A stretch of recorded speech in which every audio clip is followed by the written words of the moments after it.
Olá Floripa, olá Brasil, olá mundo, eu estou aqui André Patunes, esse é o programa Vida Inteligente, trazendo o nosso querido amigo e irmão Jorge Antônio Ouro para nos falar sobre um tema fascinante que se apresentou para ser falado, e é bom, ele é muito extenso, eu já vou ler para vocês a sinopse do que eu mandei pela mala direta e para a gente começar bem aqui.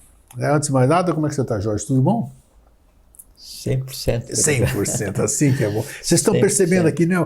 Hoje nós estamos... Ele não está com... Vocês viram? Não tem reclamação, ele está bem. Olha só, a temperatura está agradável aqui. Sem comentário. É, né? Eu não vou comentar nada, mas tudo bem. Eu estou com roupa de esqui dos pés até no pescoço. Esse brother é brincadeira, viu? Então, mas hoje amanheceu aqui em Floripa 9 graus aí. Realmente, mas está suportável aqui, né? Uhum. Então é isso. Então deixa eu passar para vocês aqui, para a gente aproveitar bem o tempo. A sinopse que eu mandei, vocês já devem ter recebido. Esse é um trecho, isso aqui é uma escrita do professor Henrique José de Souza, que fala sobre o tema que nós vamos abordar hoje, que é almas irmãs. Opa! Almas irmãs? Outros vão pensar almas gêmeas, almas afins. Nós vamos falar sobre isso. O que é isso? O que tem de real, o que não tem de real. E esse trecho que eu vou ler, que é de autoria do professor Henrique José de Souza, vem de um texto que ele escreveu, cujo título era O Papel dos Cometas. E esse trecho que vocês receberam é o seguinte: duas almas irmãs ou mônadas que se compreendem sabem muito bem que esse amor consciente, premeditado, lógico, evolucional e, portanto, dentro da lei, exige a prole, a família, o santuário do lar, que é tudo na vida. O outro amor, ele se refere, né? É a prostituição disfarçada, principalmente para aqueles que repudiam a prole, repudiando, portanto, o verdadeiro amor de Eros, o amor heróico da evolução humana, e não o passional de Mara, o deus tentador das teogonias orientais, que tem por símbolo alegórico o deus Momo dos ocidentais, o deus da carne, do carnaval ou vale da carne. Esse rei Momo que a gente fica aí hoje elegendo, e ele comanda o carnaval.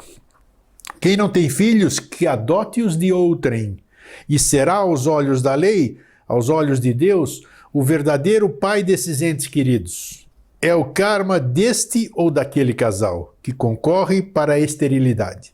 Mas o casal digno ou espiritualizado procura oferecer o seu amor, que foi a razão de ser da sua união ou matrimônio, a uma ou mais crianças que bem poderiam ser de seu próprio sangue. Nesse texto tem quantas coisas estão inseridas aqui? Dá para fazer alguns programas, né? Exatamente. Cada tomada de fôlego dá um programa. Perfeitamente. Então tem muita coisa inserida, né? Então, porra, nossa senhora. Tem a questão, outro dia até se perguntou sobre a questão da adoção, da gente conversar. Foi. Aí você tem a resposta nesse texto. Né? Então, tá vendo? É um tema que muita gente até pedia pra gente aqui, pede, né? A adoção. Mas é uma coisa que tem... O que você fala sobre... Por que a gente não foca o termo adoção? É porque, assim, para ser justo na conversa, né? Você tem que começar a conversa que tenha início, meio e fim. Claro. E aí, dependendo do nível que se aprofunde, né? Ou que seja necessário se aprofundar para realmente esclarecer todo mundo, daí pode passar conhecimentos que daí pressupõem ou necessitam de uma série de conhecimentos complementares anteriores. Então, por isso é melhor não conversar. Certo, então, mas dá para abordar superficialmente aqui, como nós vamos fazer hoje. Aqui isso. A questão da adoção, né? Sim, claro. Daí, nesse trecho, nessa frase, está explicado que quando o casal ele adota a criança, para todos os efeitos cósmicos divinos, aquela criança é filha deles, porque a convivência é que estabelece o karma familiar nesse caso, né? Tem até um jargão aqui que diz que pai é aquele que cria, né? Porque todo dito popular, na verdade, é um dito esotérico. Sim. Que foi colocado uma maia sobre, né? E aí às vezes acontece assim, a criança, ela tem ligação com a família que um dia a vai adotar. Só que ela ainda tem um resgate humano para ser feito com a família que a gerou, com o pai e mãe que a geraram. Esgotado aquilo, ela fica à disposição para começar uma outra vida. Então é 2 vidas em uma só. Olha que interessante. E geralmente daí a convivência com os que o geraram é a mais complexa possível do ponto de vista humano, né? Ou cria, ou abandono, foge, ou dá, não pode criar e tal, briga. Aí fica assim, que assim, experimentou todo o fel, né? Mas tem um aspecto que é assim, não existe acaso. Nesse caso, não existe inocente no conceito humano. Se a criança ela está naquele lar complexo, é porque era exatamente o que era necessário para ela e causas geradas por ela, pelo ente que ela representa. Então, assim, se eu faço uma dívida, né, eu vou ter que pegar e resgatar essa dívida para seguir em frente com a minha vida. É exatamente isso. Resgatou, né, cumpriu o previsto, então aí você vai seguir o teu caminho aí já na tua família de direito, não mais na tua família de karma. Então, É a diferença entre germano e frater, né? Bom, a família de início, na época de Roma, os fâmulos eram todos os membros de uma casa, inclusive os escravos. Já falamos sobre isso, inclusive. Né? Legal, isso. É bom relembrar. E aí os gens, né? O gens era o filho de pai e mãe. Então, dentro da família, só alguns são gens, né? Os outros estão ali. Isso que é genealógica, né? E de germano, né? Então, alguns são gens, são germanos, são irmãos, né? E os outros fazem parte do fâmulo da família. Hoje, há o termo frater, né, de onde derivou brater, do proto-indo-europeu, que deriva todos os tipos de irmandade. Daí o frater, o fraterno, ou o amigo, né, ou o irmão de fraternidade, é aquele que é teu irmão por opção, diferente do irmão de karma. Então, muitas vezes as pessoas têm mais afinidade por um frater do que por um germano. Olha só, já entramos no título da palestra, não é uma irmã, né? Tá aí, ó. Já estamos, né? Exatamente. E até porque daí o alma gêmea, os gêmeos, né, são aquelas almas que nasceram, gêmeos nasceram no mesmo instante, né? E não se aplica sobre aspecto nenhum, né? Mas já vamos falar. Bom, é uma curiosidade. Então, essa que é a questão da adoção. Então, se o casal tem um filho adotado, esse filho pode ser assim... Ele não é filho do acaso, então, nunca? Não, ele é filho deles, de quem adotou. Sim, então não existe acaso nisso. Não, que assim, é como se fosse assim, a alma daquela criança é filha do casal que o adotou. O corpo daquela criança é filho do casal que o gerou e também... Olha só, que interessante. Tá. Tem uma coisa muito linda nesse processo, né? E às vezes o pré-nascimento... já está, assim, há um determinismo nessa sequência, né? E às vezes daí aí há um complemento que é para desenvolver ou complementar um amor que não foi dado anteriormente para aquele, que daí então ele vem e há todo um processo de adaptação ou de negação do filho, porque o filho que está vindo adotado, ele não consegue compreender que aquele que adotou é a família dele, né? Então, há todo um processo de adaptação daquele filho àquela família. E a família tem que aprender a amar, porque o filho pode ser de uma outra raça, de uma outra região, de um outro país, de uma outra nação, de uma outra cultura, de um outro pensamento. E aquele choque, aquele segundo choque para quem nasceu e o primeiro choque para quem adotou, né, seria o equivalente se ele tivesse nascido daquela própria família.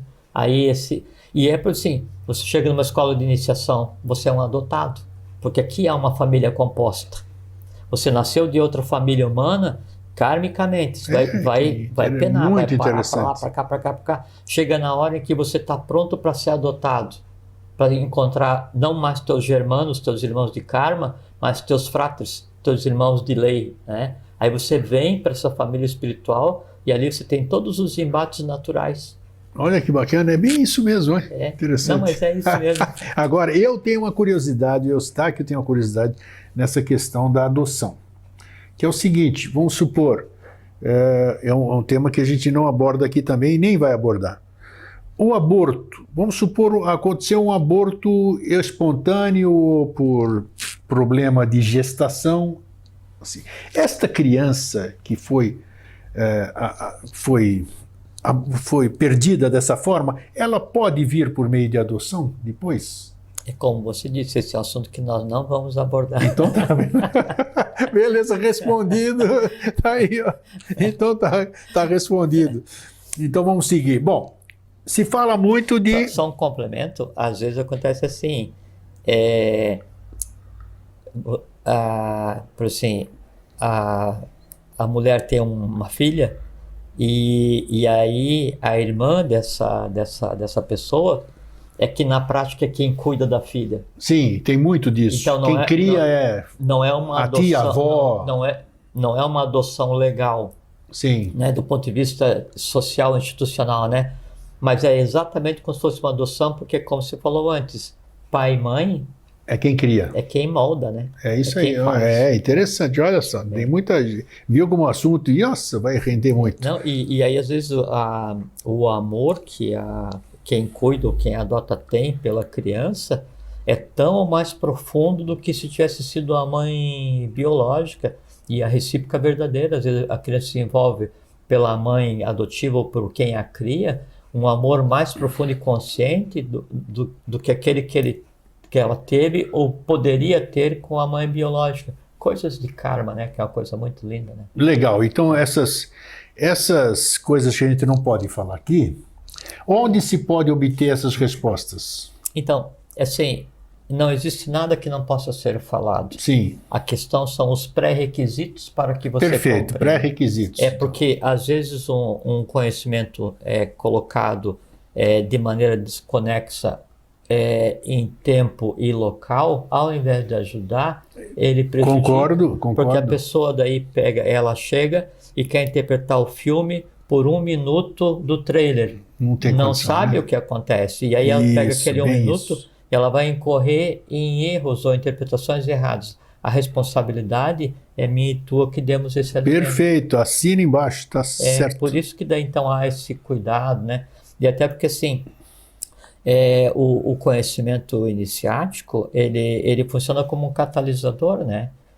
E o catalisador, ele vai agir de forma diferente de acordo com a mistura de elementos. Então a gente nunca sabe como o conhecimento vai agir em você, em mim, em vocês, nas outras pessoas. Isso é. Por isso que cada um tem que trilhar o seu caminho em busca da sua família espiritual, passar por todos os percalços, todas as dificuldades, né?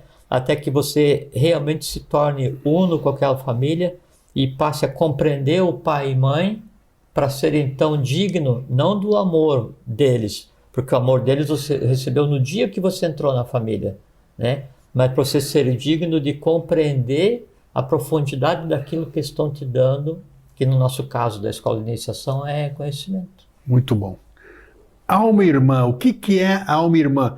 Já perguntei para você aqui, mas eu também não lembro a resposta, né? Porque aqui a gente fica focado no que a gente está falando aqui, né? Uhum. É um tipo de energia diferente, já falamos aqui, é um mundo à parte. Eu perguntei para você em uma certa ocasião, porque existem pessoas, independente de entrar sexo na questão, se é homem ou se é mulher, que você tem uma empatia, uma afinidade, você vê estamos tirando qualquer conotação de origem sensual ou erótica disso aqui que eu estou falando. Você encontra alguém, puxa vida, você tem um carinho por aquela pessoa, você reconhece naquela pessoa aquela sensação de um irmão, que a gente sabe qual é a sensação de irmão. Mas você nunca viu essa pessoa, ou então você cruzou com essa pessoa, o Jorge acabou de dizer, independente do continente, né, que muitas vezes você vai lá para a África e de repente você cruza com uma pessoa de uma cor totalmente oposta à sua e você, puxa vida, tem alguma coisa nessa pessoa que é... Você vai lá e cruza com você mesmo, encontra você mesmo em um outro tom de pele, uma outra linguagem. É comum isso. Sim, mas você precisa, aí para acontecer isso, você precisa gostar de você, né? Para você poder... Não, eu digo, é comum encontrar você mesmo em outras pessoas, assim. Então, agora vamos começar por aí. O que há de verdadeiro nisso? Porque se fala, o que é muita... Nossa Senhora, que a gente é bombardeado de informação.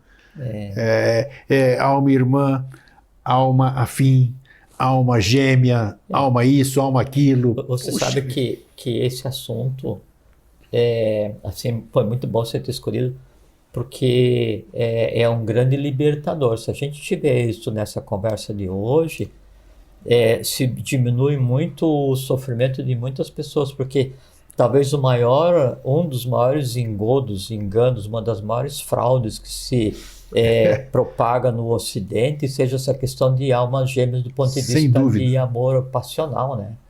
Isso não existe, né? E aí isso desvirtua completamente a compreensão da própria existência, coisa séria, né? E então a gente consegue explicar. Então, bom, primeiro assim, para quem está chegando para assistir esse programa o título vai ser Almas Gêmeas? Não, Almas Irmãs. Muda para Alma Gêmea para a gente pegar os perdidos, né? Porque assim, se você daí está vindo para assistir esse programa por conta do título Almas Gêmeas ou Almas Irmãs, né, tem dois aspectos, né? Primeiro, o aspecto positivo. É positivo porque, pelo menos, a pessoa acredita em reencarnação. Pelo menos, o que já é nesse mundo louco que a gente vive hoje, de final de ciclo. Então, isso em si já é um grande ganho, né? Você acreditar que tenha que haver um ciclo, porque não teria sentido... porque o gêmeos é aquele que nasceu no mesmo instante. Sim. Se nasceu do zero no mesmo instante, não tem como desenvolver uma empatia integral ao mesmo tempo em uma vida, se não existe nada antes nem nada depois. Então... E a alma é única, não é? A alma não é única? Lógico. Então como é que pode ter uma alma gêmea? Não, mas nós vamos conversar que não exatamente, Mas então...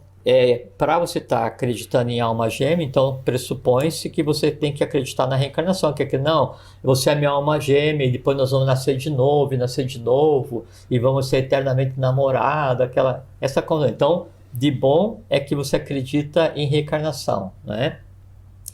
E de ruim, que aí a segunda razão que daí pode estar motivando e é um alerta para quem está buscando informação sobre esse assunto, é que a pessoa daí ela está sob risco, né, ou vivendo um potencial grande de desnecessário sofrimento. Porque se daí vai atrás de buscar informação sobre a alma gêmea para explicar o porquê que ela pensa que encontrou a alma gêmea, ou porquê que ela está apaixonada sem correspondência pela alma gêmea, ou porquê que a alma gêmea a decepcionou, ou porquê que não encontrou ainda a alma gêmea, ou por que a vida é tão triste e seria feliz se encontrasse alma gêmea. Tudo isso é mentira.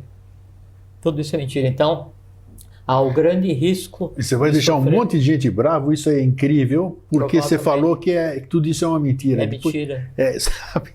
Então, como é que ele disse que é uma mentira? Mas tá aí. Vamos tentar explicar, né? Mas faz parte do processo. Sim, né? Claro. Então, é muito bom que daí é um título chamativo e todo mundo tem aquele assim... Você pergunta para um adolescente, assim, ou para um adulto que não amadureceu completamente, qual é o objetivo na vida? É encontrar a alma gêmea. Porque daí você pensa assim, encontrando a alma gêmea, que é aquela pessoa com a qual eu vou viver em perfeito idílio a vida inteira. A que vai me fazer feliz, né? Lógico. Ou não é? A felicidade é na outra pessoa. Estou delegando ao outro a capacidade de me tornar feliz, isso. Né? E isso tudo leva a uma revolta, uma desilusão completa, estando desiludido somente quem antes esteve iludido. Né? Sem dúvida. Então, a busca pela alma gêmea talvez seja assim, quase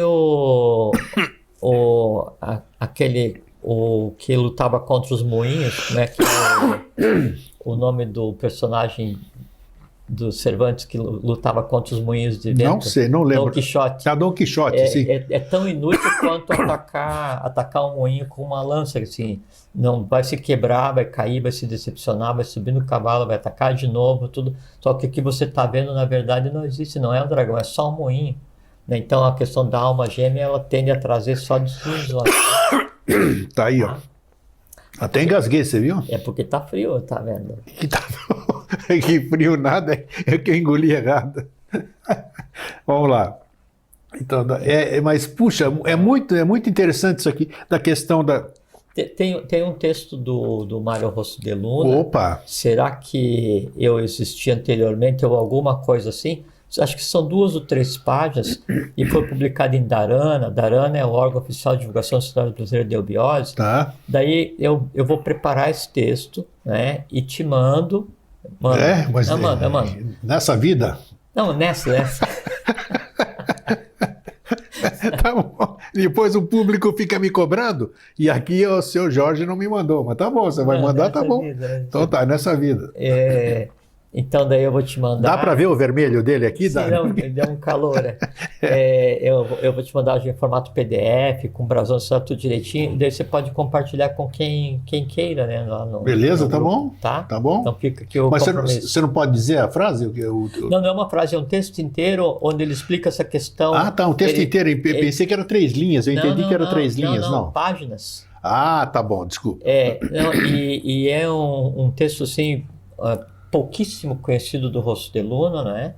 E muito procedente para comentar a questão da não razoabilidade com relação à questão da alma gêmea e da reencarnação. Acho que teria eu existido anteriormente, alguma coisa assim. Sim, o título me lembro, não lembro do conteúdo. Mas é muito aí eu disponibilizo dentro dos arquivos do programa. Aí foi traduzido pelo pessoal da sociedade e publicado em Dharana, então como já foi publicado em Dharana... Legal, aí sim, do jeito que você mandar vai ser disponibilizado. Então tá, muito bem. Então assim, olha, Grego. Bom, falamos de alma gêmea, agora vamos para as almas... alma irmã. Não falamos de alma gêmea ainda, a gente só... deu umas pinceladas. A gente só conversou que ia começar a conversar. Ótimo, isso. Vamos começar a conversar agora. Então assim, ó.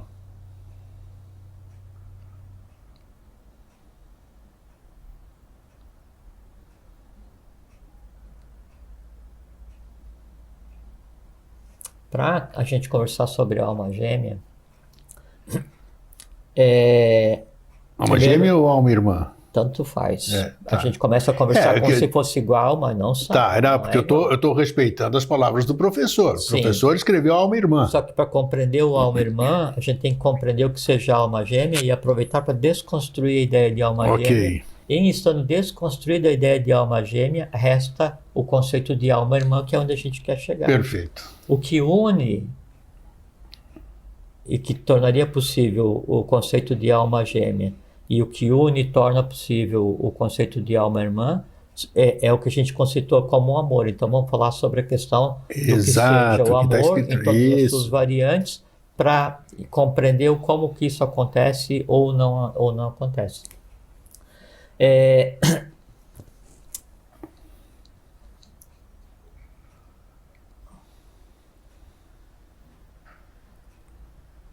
Tem uma coisa muito interessante com relação à expressão, a palavra amor que a gente usa hoje, né, que é derivado do latim, que ela tem por origem uma raiz do proto-indo-europeu. Proto-indo-europeu é aquela transição, né, da própria, a sequência da própria quinta raça, até chegar daí da Índia, vem para a Europa, vem e se lança para o Ocidente. Então, essa mistura de conhecimento e de idiomas é o que se chama proto-indo-europeu, que é essa transição, né?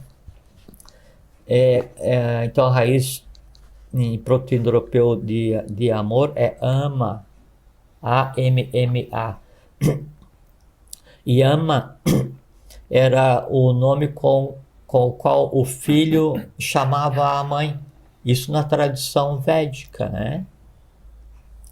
Só que daí, acima dessa compreensão, então amor de início, a palavra amor, ela era usada unicamente para designar o amor maternal, ou o amor materno, né? Não existia isso de o homem amar a mulher, né? O amigo amar o amigo, não existia nada disso. Então, amor é o que o filho sente pela mãe e o que a mãe sente pelo filho. Primeiro a mãe sente pelo filho, porque o filho só depois tem consciência e começa a retribuir. Isso é o que se chama amor, né? E ama.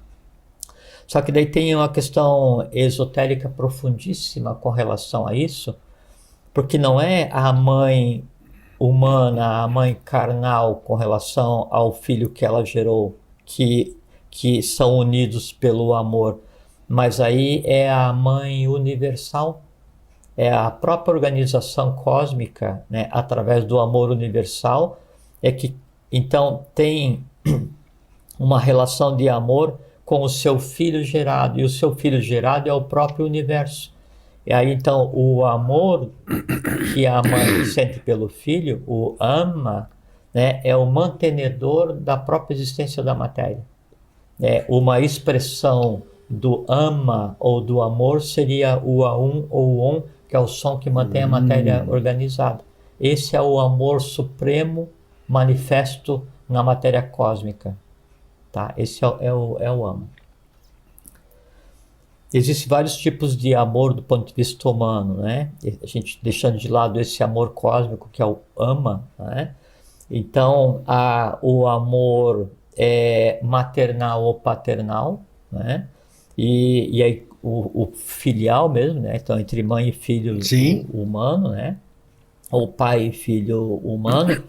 E esse amor, primeiro ele é unilateral, porque só a mãe ama o filho, porque ele não tem condição de compreender o que ele está recebendo, até que ele passe pelas fases da vida, que a gente já conversou, e ele então consiga amadurecer e retribuir esse amor, né, de amor instintivo, né, até amor de ser humano maduro, consciente, onde chega um ponto em que ele consegue compreender exatamente o que ele recebeu de pai e mãe em termos de afeto e devolve igual, até que chegue um ponto em que pai e mãe sejam tão velhos, né, que daí então se inverte e ele, filho, passa a dar o amor paterno e materno consciente para o pai e mãe já idosos, que passam a se comportar como filhos.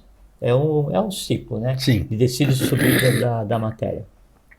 E de início, esse amor maternal, ele implica em obediência, porque o filho tem que obedecer o pai e mãe, né? E aí então ele recebe como retribuição o amor paterno e materno, na medida que ele vai adquirindo consciência, se desenvolvendo e adquire a independência, onde acaba a obediência. Ou como se o amor paterno e materno ele passasse por um período em que ele representa força, um período em que ele representa poder. Então o pai e mãe, para uma adolescente ou pré-adolescente, tem que exercer o poder para que ele sirva como exemplo para colocar o filho, dar os bons caminhos para o filho.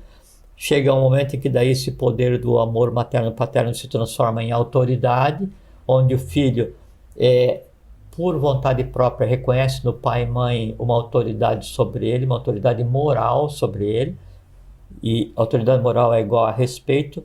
E então, se há autoridade moral e há respeito, há convivência pacífica em seres humanos distintos em um mesmo jeito, um mesmo ente kármico, que seria o sobrenome da família. O outro tipo de amor que existe, aí então, seria o amor passional, não é? Que é o que se aproxima mais do conceito de alma gêmea que hoje se compreende, né? O paixão, passiones, vem do pachor, latino, que é submissão, dor, enfermidade, donde paciente, né, a raiz de um paciente doente em um hospital é a mesma raiz etimológica da paixão, e isso em latim. E em grego, o pathos é o dor, é o sofrimento, que é a raiz também da empatia. Isso. A empatia, né? E mesmo em latim, o empatia, o em é com, né? E o in dentro. Então você tem a antipatia e a empatia, mas as duas coisas significam você entrar no mundo do outro e compartilhar dele o que ele seja. Esse é o mais profundo da empatia, né? Você falou agora há pouco que a gente encontra as pessoas as quais a gente não conhece e tem uma imediata empatia, é porque todas as variantes do amor são variantes vibracionais, né? Quando você encontra alguém que seja do mesmo tipo que você, a empatia é imediata. E a empatia, ela pode te trazer... Você falou do tipo, mas que tipo? Você falou que tipo igual você? Porque às vezes eu posso ser uma pessoa... Não sei. Exatamente. Eu posso ser uma pessoa extrovertida e a pessoa que eu senti empatia pode ser aquela pessoa super introvertida. Mas aí depende, qual é o aspecto esse aí? Aí depende do nível de empatia. Tá. Né? Porque o outro você não é igual a você. Porque assim, você é o persona, a personalidade, e o persona, né, como o próprio nome diz, é aquilo o veículo através do qual o som flui, ou o verbo flui. Você está vendo algum aspecto seu na empatia? Como é que é isso? Não é o ver, é se identificar. É se identificar. Porque, então, a empatia, ela acontece não com a persona, ela acontece com o indivíduo. Certo. Então, a empatia, por mais que você pense que daí outra pessoa, ela simpatizou de imediato com a tua persona, a tua personalidade, com o grego, não. Houve uma conexão com aquilo que você é e não é o grego. Essa que é a empatia profunda, legal, que traz a felicidade. Porque tem a empatia humana ou a empatia astral, que ela tende a dar uma abertura para a infelicidade ou para desilusão, ou para a revolta, ou para uma inimizade. Se aproxima, espera, não tem retorno, se afasta com mágoa. Porque você fez uma aproximação astral. Claro. Quanto mais elevado é a empatia, até o ponto de daí haver a empatia, não entre a persona, mas entre os indivíduos, quer dizer, e indivíduo é o eu superior de cada um, e não a alma de cada um. Aí, então, isso que vai denotar ou vai determinar o que daí vai sobrar, se realmente vai sobrar uma coisa construtiva, né? Ou se, então, é só uma experiência astral a mais na vida de cada um. Muito interessante.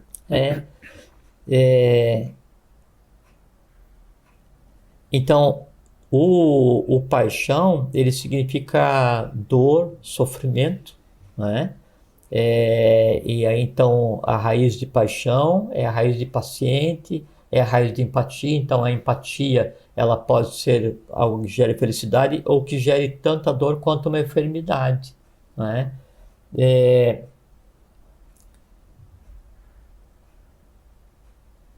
E o conceito que se faz hoje, e veja que daí há um uso inadequado de chamar de amor passional, né? Não existe amor passional, né? Existe paixão, isso sim. Paixão não é amor passional. Foi uma denominação para diferenciar do amor fraterno, dessas coisas, né? Deram um nome para... São coisas diferentes, né? Então, tanto é que é assim. Então, o ser humano, ele é como se fosse assim, um triângulo de cabeça para baixo, né?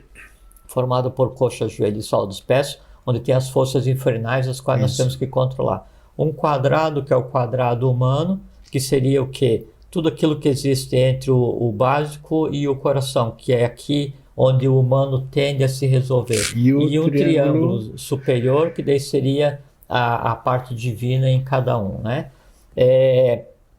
O que acontece quando a tônica da relação é a paixão, onde a razão da atração é a paixão, é tudo aquilo que fica... No triângulo de ponta para baixo. De ponta para baixo, e como tem um quadrado, né? E o triângulo, então nesse ponto de contato, então não passa do Muladhara, né? Então, assim, na pior das hipóteses, esse caos, né, de vitalidade, essas forças infernais, elas podem ficar assim tão convulsionadas que daí sobe e começa a convulsionar até o umbigo, que daí seria a base do que seria o astral, envolve baço, envolve tudo, e aí a pessoa perde completamente a razão e se esquecendo, inclusive, da sua condição humana e projetando, conforme você falou agora há pouquinho, todas as possibilidades de felicidade naquele outro qual é a minha alma gêmea. E não é. Né? Porque a compreensão do que viria a ser alma gêmea só aconteceria quando esse influxo ele ultrapassasse a altura do coração. Até então é um Deus nos acuda, é um pandemônio, é um caos. Foi bom né? você falar isso aqui, porque eu sempre disse, mesmo, conhecimento meu, vamos dizer, coisa minha, que tudo que começa aqui vai permanecer aqui. Porque é aqui, se algum relacionamento aconteceu por empatia do triângulo para baixo, vamos dizer, realmente nunca vai subir aquela coisa. Né? Então, pode até, sei lá, né? Poderia, grego, poderia, porque assim, você pega 2 adolescentes ou 2 jovens, né? Pela própria complexão física de corpo e de alma nesse momento, ele não tem a maturidade suficiente para compreender o que seja. A questão é o quanto isso que está acontecendo em termos de revolução vital, astral, física, que é uma paixão desenfreada, ela vai sobreviver, o quanto tempo ela vai sobreviver, a ponto de possibilitar uma maturidade que venha então a transformá-la no que pode vir a ser, veja, vem então a transformá-la no que pode vir a ser o conceito de amor.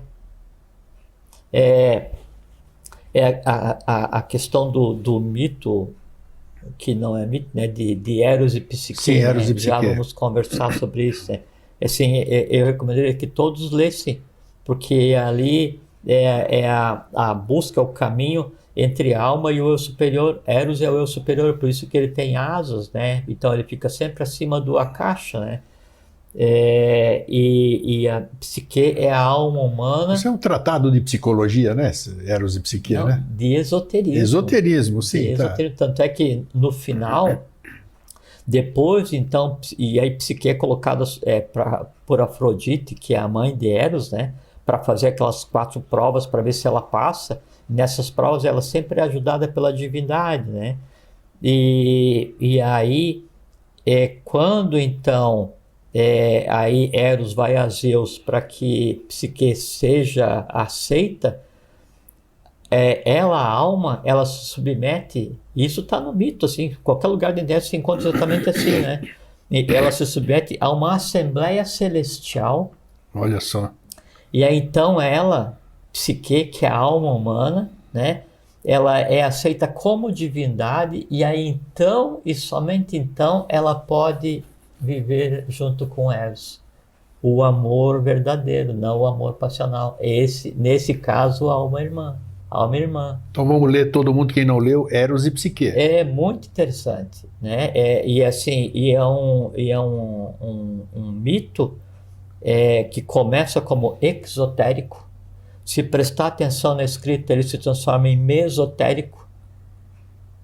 E se realmente for buscar compreender o que está ali, ele é profundamente esotérico. Né? Ele é o caminho, né, e as provas pelas quais passa a alma humana a caminho de encontrar, né, o eu superior. Tanto é que são 4 provas. 1, 2, 3, 4. Exatamente, está aí. Né? Bom, então a paixão, ela significa dor, né? Nenhuma paixão em si contém qualquer coisa parecido com amor. Paixão, é impulso, é instinto, né? Assim, é ação do astral, e ela tem prazo de validade também. Profundamente desgastante, porque o organismo do apaixonado, ele não sobrevive apaixonado durante muito tempo, ou a paixão arrefece e muda, ou leva o apaixonado à loucura. A loucura física real, ele não sobrevive, porque o consumo, a demanda de energia para sustentar uma paixão, ela é de tal forma e ela causa de tal maneira a desagregação do processo de decisão humana, desagrega inclusive dos resquícios mais básicos da razoabilidade, que aí o astral inteiro desse apaixonado ou desta pessoa apaixonada, ele se volta para uma única fonte de alimento. Então, tudo o que nele exista, o desejo de ficar bem, em paz, rico, feliz, ter isso, ter aquilo, experimentar, tal, tudo isso se concentra e passa a se alimentar da perspectiva de que aquela uma única pessoa resolva. E o resultado é catastrófico. Na maioria das vezes, na grande maioria das vezes. Não, é catastrófico, porque assim, o desgaste é tamanho, né? A única salvação é se a pessoa compreender o que está acontecendo em tempo, né? E aí passar a ter uma convivência, e aí essa convivência fizer com que a paixão arrefeça e vá se transformando aos poucos, aprendendo que nem todos aqueles desejos, nem todas as aspirações que eu tenho em mim podem ser atendidas pela outra pessoa. Aí com isso eu diminuo a possibilidade de criação das revoltas, dos ódios, das inseguranças, e aí a convivência vai acontecendo, onde chega um ponto em que a paixão deixa de existir, e aí junto com as decepções começa a se desenvolver o que seria uma convivência razoável, não mais baseado só na erotização, não mais baseado só na sexualidade, mas aí aprendendo e dando espaço para a outra pessoa também. Aí essa ex-paixão, né, arrefecida torna possível a convivência, e essa convivência então com o tempo amadurecendo, né, ela pode vir a se tornar algo que conduz à compreensão do que seria o amor verdadeiro. Se não, você acha que tem condição mesmo? Depois, você acha que uma paixão pode terminar como um amor verdadeiro?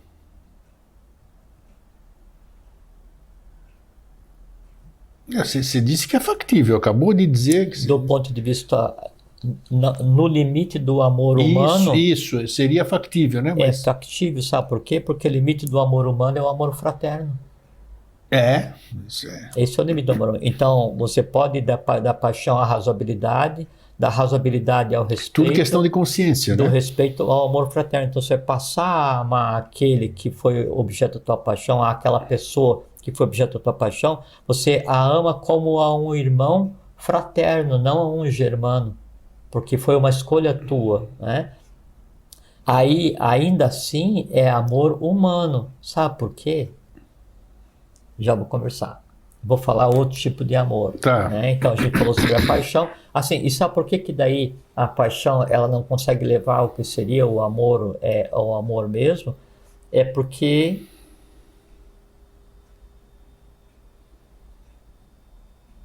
Assim, ó. Deixa eu ver como é que eu vou falar. Não, primeiro eu vou avançar, vou falar sobre o amor fraterno, depois eu volto nesse ponto e no outro ponto. Então, depois do amor passional, né, o que seria o segundo tipo de amor, o terceiro seria o amor fraterno. O amor fraterno é muito interessante pelo seguinte, Grego. Primeiro que é de frater, né? Então você escolhe a quem amar. Não é um amor de germano, onde você tem uma ligação kármica que estabelece com família ou o que seja. Então é aquilo que você dá a quem você quer, né? Foi bom você falar isso aí, porque a maioria das pessoas pensa que o amor fraterno é generalizado. E aí que se confunde com o incondicional, né? O fraterno com o incondicional não tem. Totalmente diferente. Que o incondicional está acima do fraterno. Exato, seria o último tipo de amor, que seria o amor universal. Mas eu achei interessante você falar que o fraterno você escolhe a quem gostar, né? Claro amor. Que sim. Você escolhe porque a gente está conversando agora naquela contraparte ou na parte a favor, que é aquela a qual eu dediquei de início a paixão, né? Sim, sim. Então, isso vai evoluir, e o amor fraterno tem uma coisa muito interessante que assim, é que o amor, como ama, A-M-M-A, então como força cósmica, ele só pode ser experimentado, compreendido e sentido quanto mais abrangente ele seja. Então, é como você querer passar um oceano num funil. Sim. Né? Você até pode, a questão são quantas existências para isso acontecer, Claro. e o tamanho do recipiente e a força para que isso aconteça. Do ponto de vista material, impossível. Né? Então, você tem o ama, que é o amor cósmico, que é aquilo da mãe universal pela própria matéria, que é o que mantém a coisa toda unida. E ele está difuso, então, em tudo. A única maneira de sentir e de compreender esse amor universal seria, então, amar todas as coisas de maneira igual. E a gente já conversou aqui, assim, quando o Buda, quando um adepto de Samadhi, no caso Buda, ele voltava amando tudo sem saber o que era. Então ele abraçava árvore, pedra, animal, gente. Então era tudo a mesma coisa, né? Isso é equivalente à epifania, ao samadhi, ao algo assim, o êxtase da contemplação da divindade. O que a gente vai contemplar? O amor universal materializado. Isso é chocante, transformador. Então você não consegue mais escolher quem amar.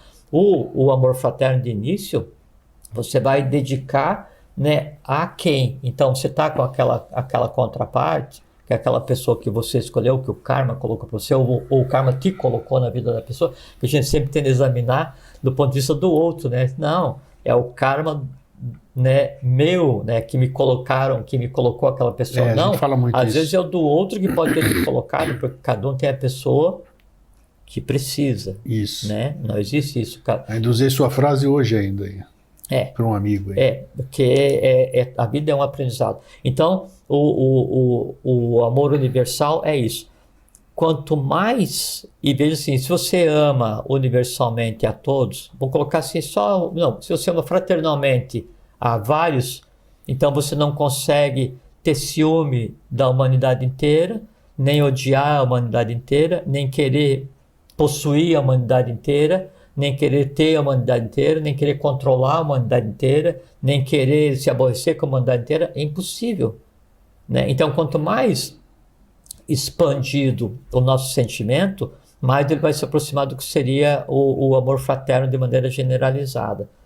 Quanto mais você vai afunilando esse sentimento, né, mais ele se distancia do que seria o amor de verdade. Até um ponto de, quando daí você então tem um sentimento por uma pessoa, e ainda ligado à atração sexual, que seria a questão da paixão, é tudo menos do que o amor. E aí ali, como não tem a Como compreensão... é que você define isso, então? Esse sentimento, como é que você chamaria ele? Paixão.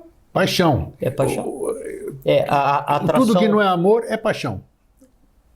Boa definição. Não sei, porque daí há o caminho para se chegar até lá. Não é? Então, há um caminho. E como todo caminho tem sete possibilidades, então haveria 7 possibilidades, né, da compreensão cósmica até a paixão mais animal, mais profunda. Né? Porque a paixão mais animal, a gente chama de paixão animal, porque no animal o que existe e que o atrai para a outra parte é o instinto da procriação. Com certeza. É o instinto sexual, né? E aí, às vezes, o ser humano ele se comporta de maneira parecida, só que ao invés de se aproximar para procriar, se aproxima por lazer. E até aqui, só fazendo um parênteses, é uma coisa muito interessante,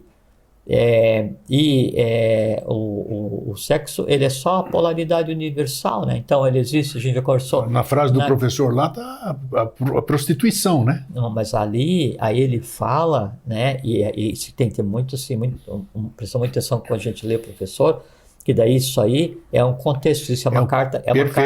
É uma carta de 58. Ah, é? Não, ele está como... Eu tenho ele salvo como assim, que é exatamente isso. O poder é uma matéria dele. Darana, então é um trecho público, né? Sim. Mas só que ele faz parte de um escrito dele de 58. É claro que o sentido deve ser outro. Exatamente. Deve ser um excerto de uma coisa, né? E aí ele sempre faz assim, então ele num parágrafo ele se torna mais agudo, a ponto de usar essa expressão, no parágrafo seguinte ele vai e explica o que ele quer dizer. Então, às vezes tem 20, 30 páginas. Para essa explicar. sinopse eu tomei esse cuidado, para dar o sentido do que nós estamos Sim, conversando, eu sei. que é muito mais Não, amplo, e realmente. tinha um segmento ali que você deve ter tirado o logo em seguida, que é complexíssimo Perfeito, de ser já tirei, falado, claro. porque envolve uma outra questão Nada que a ver, todo mundo tem e todo mundo gosta, tá lá com relação aos animais da natureza, as coisas Isso, e tal. perfeito. Né? Mas não Então, tinha nada a ver. Sim, até porque é uma parte mais complexa de explicar. Bom, então, quando você chega ao ponto de daí ter tudo isso que você pensa que é amor direcionado para uma pessoa, daí então vem o ciúme, a posse, vem... Terrível. Tudo é porque você pegou tudo que deveria ser o amor e foi transformando isso em uma coisa humana, passou pelo reino divinal, que são os 3 superiores, passou pelo reino nominal, que são os 4 intermediários, e se projetou no último, interfaceando com o reino animal, que seria o amor ou a atração pura e simples física com relação àquela necessidade.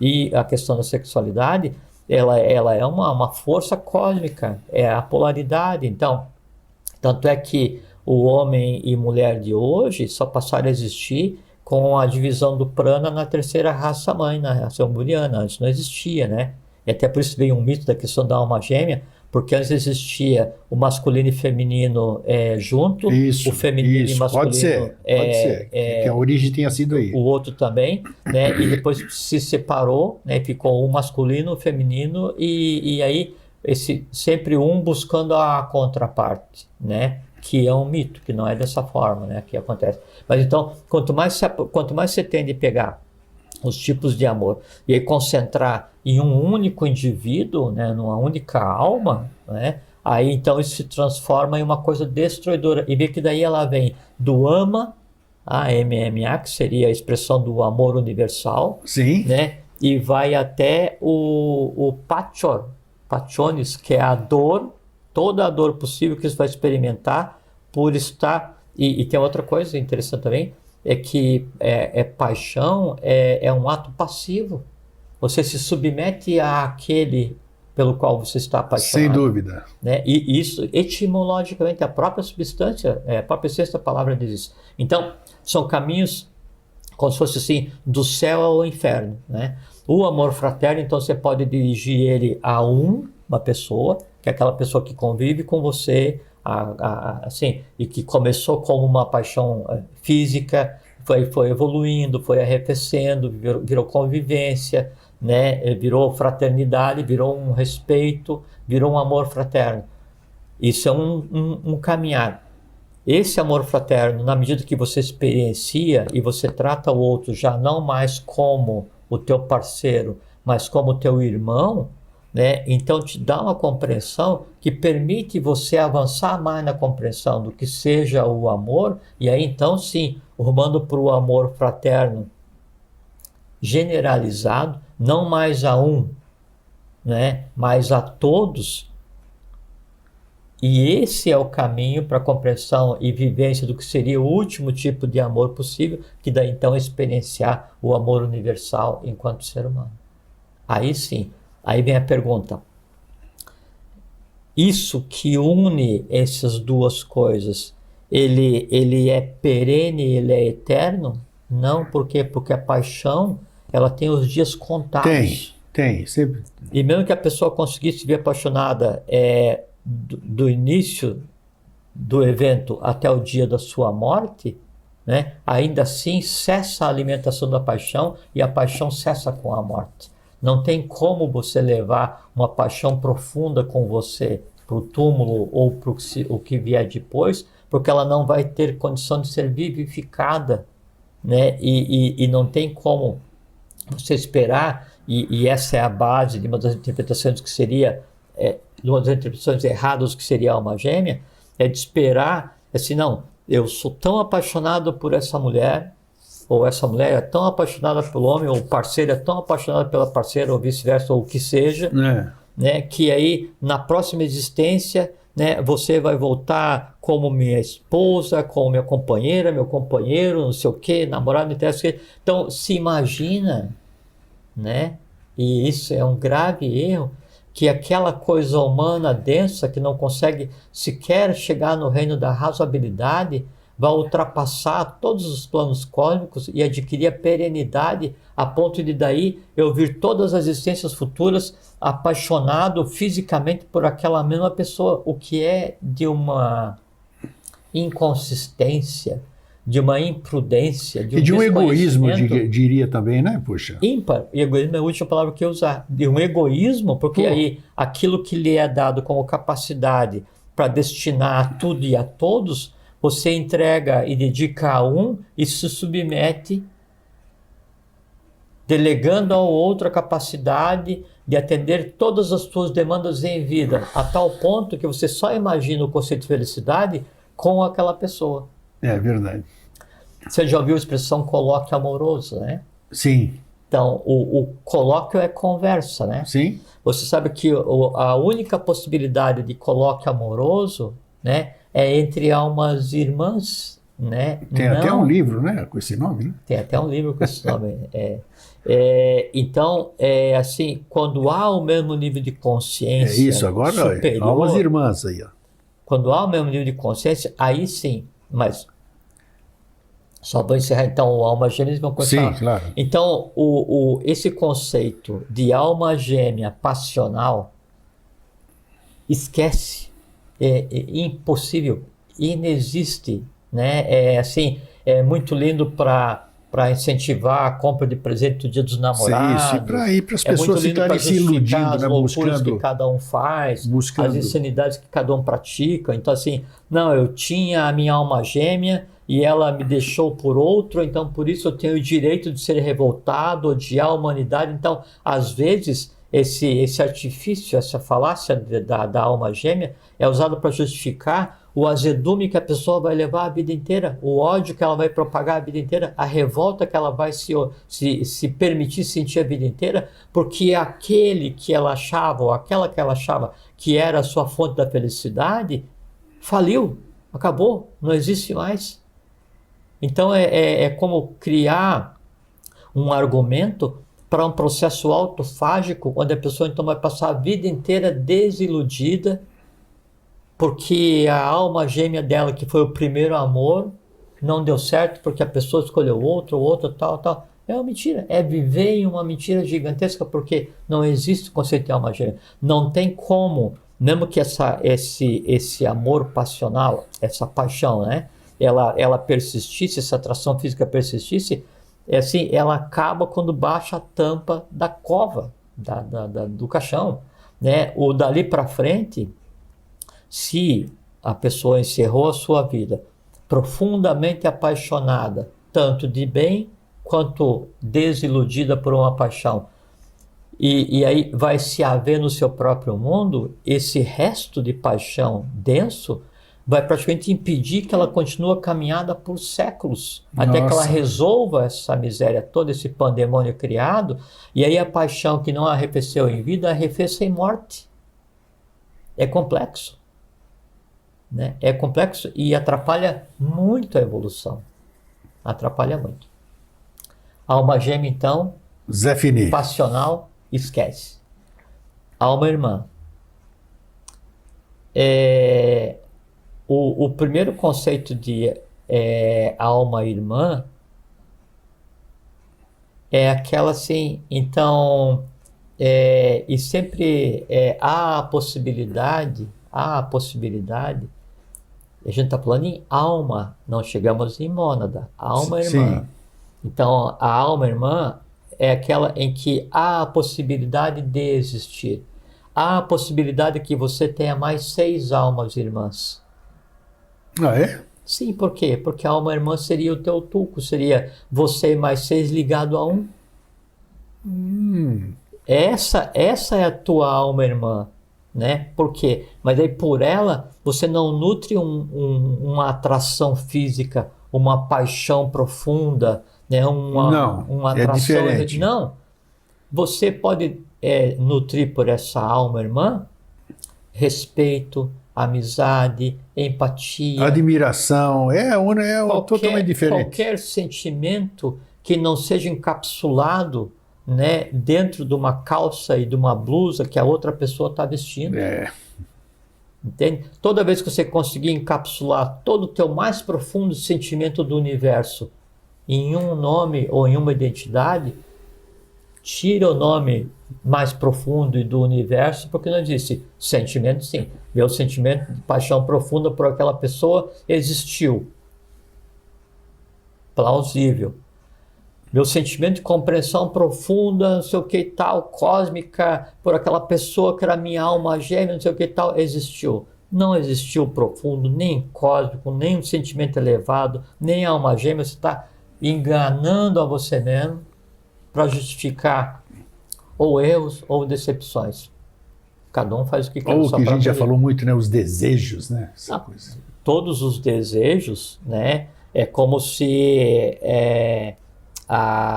para o conglomerado de desejos que existe em cada um, quando eles se entrelaçam e acontece aquilo de elencar aquela outra pessoa como se fosse a alma gêmea, quer dizer, aquela paixão profunda, aquele desejo que daí é um desejo tão profundo que ele se transforma em posse, em ciúme, onde você morre de medo de perder aquela pessoa porque ela que alimenta todos, é como se fosse a fonte da juventude para todos os elementais que em você existe. Isso é o conceito daquele que você elege como alma gêmea. Sim. Porque ela alimenta toda a tua felicidade, toda a tua... E o para frente, né? Então você projeta seus desejos de futuro, você se imagina...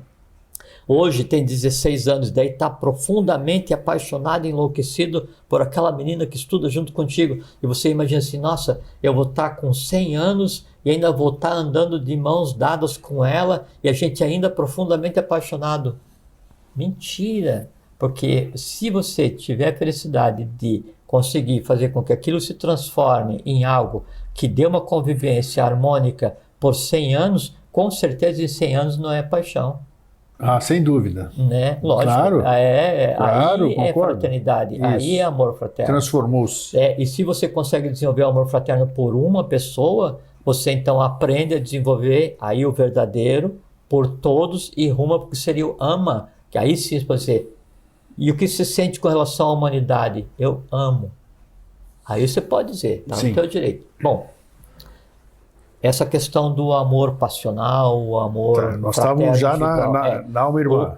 O amor fraterno mais elevado e o amor universal, daí ele se aplica à alma irmã. Porque é aquela alma que daí ela compartilha o trabalho contigo, os teus objetivos. E não é aquele que coopera contigo, não é o que trabalha contigo, não. Isso é a atividade humana. É aquela que estruturalmente faz parte contigo de uma única coisa. E quem é essa minha alma irmã? Não sei. Mas aí é uma individualidade ou não? É uma individualidade, ou são individualidades, né? A tendência é sempre de 1 para 7. 1 para 7, tá. Sempre de 1 para 7. Mas acontece assim, grego. Então você e mais 6 são mas almas... como eu tenho 6 tucos, né? 7 tucos, você né? E mais 6 são então somos 7. 49, na verdade. Podemos ser 49 almas irmãs, digamos assim. Depende da atividade de cada uma, porque acontece assim. Então você e mais 6. Né? Isso. Então, na época de HPB, ela dizia 1 guru para 5 discípulos. Né? Na época tinha percepção de um outro momento evolucional. Hoje não é de 1 para 5, é de 1 para 7. Então, você e mais 6 estão ligados a 1. São 6 almas irmãs ligadas a uma única, né? Sim. E aí, não vamos nem analisar para cima, vou analisar para baixo. Aí você desenvolve um trabalho e você chega à compreensão do que seja a fraternidade, o amor universal, você busca teu caminho, você anda, você chega na tua família espiritual e você é recebido pelo teu pai e mãe espirituais, né? E aí você evolui, chega a um ponto em que daí então você está com a maturidade tal que você começa a repartir aquilo que fraternalmente você recebeu. Você pega aquele amor fraterno, aquele amor universal que você recebeu, e ele é tanto que em você ele não cabe. E aí você começa a repartir de uma maneira ilógica, que assim, em vez de você cuidar da tua vida, você vai dedicar a tua vida para ajudar os outros. Na medida em que você faz isso, veja como é muito interessante. Daí você passa a ser o 1 e você cria mais 6, mais 7. Tá. Entendeu? A pirâmide como é que funciona? Isso são almas irmãs do ponto de vista humano, né?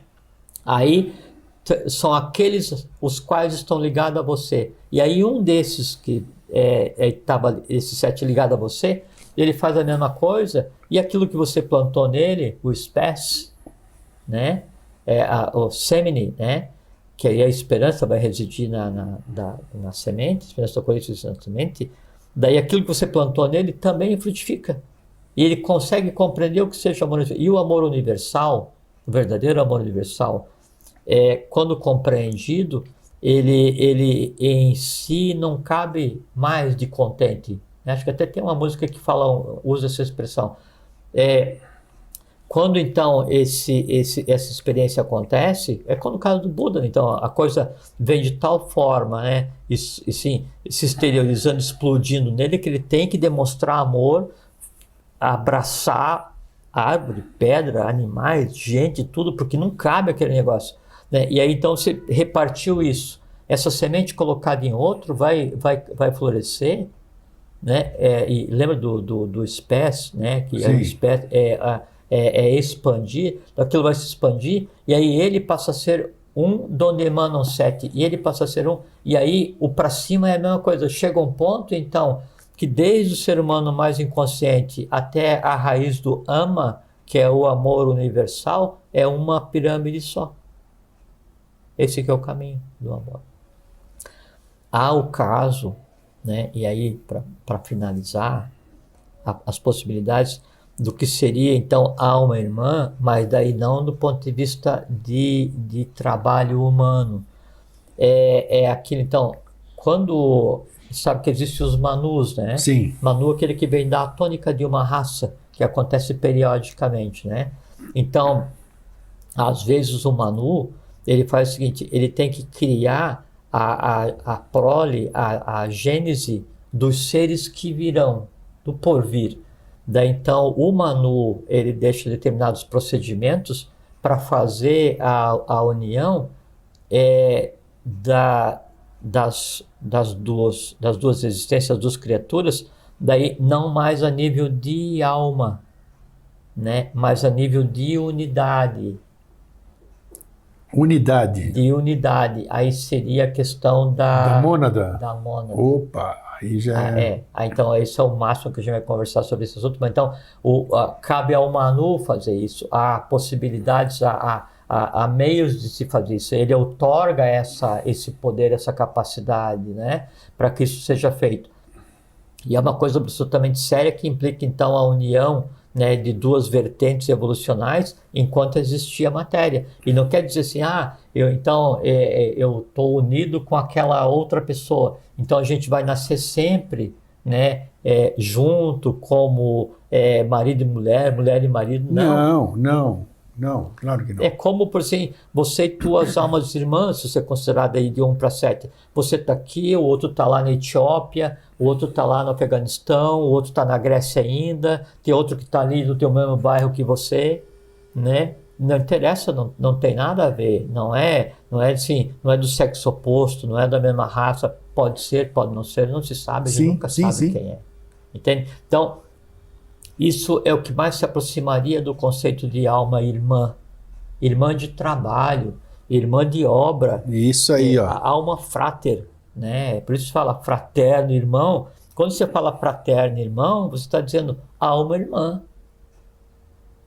Sabe? Agora, a alma gêmea é outra coisa. Sim. Voltando então daí a questão você sabe que então tem o termo volúpia, né? Isso. Então volúpia é usado com uma conotação erótica, né? Nossa, e como?